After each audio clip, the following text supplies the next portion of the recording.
This tea is absolutely gorgeous, thank you. I've been craving a proper cup all day.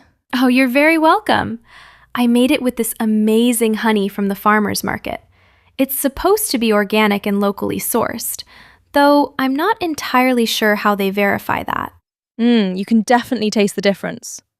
Look, it's pouring again. We've had nothing but rain for a week. I'm starting to think summer might have been cancelled. Tell me about it. Although I quite enjoy these cozy afternoons when the weather's miserable. There's something comforting about staying in with a hot drink, isn't there? Absolutely.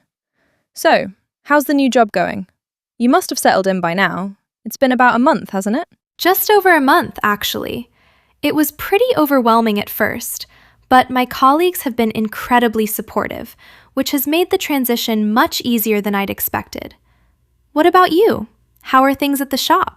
Well, it's been manic lately, to be honest. We've been understaffed for weeks, so I've been covering extra shifts.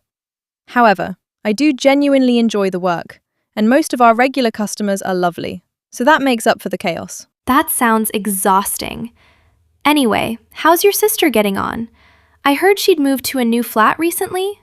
Yes, she finally moved last week. She'd been looking for ages because the rental market in London is absolutely ridiculous.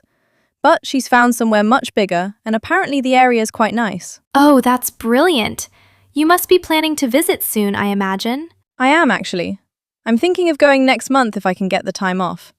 I've been missing her loads, and I'd love to see the place before she settled in. That sounds perfect.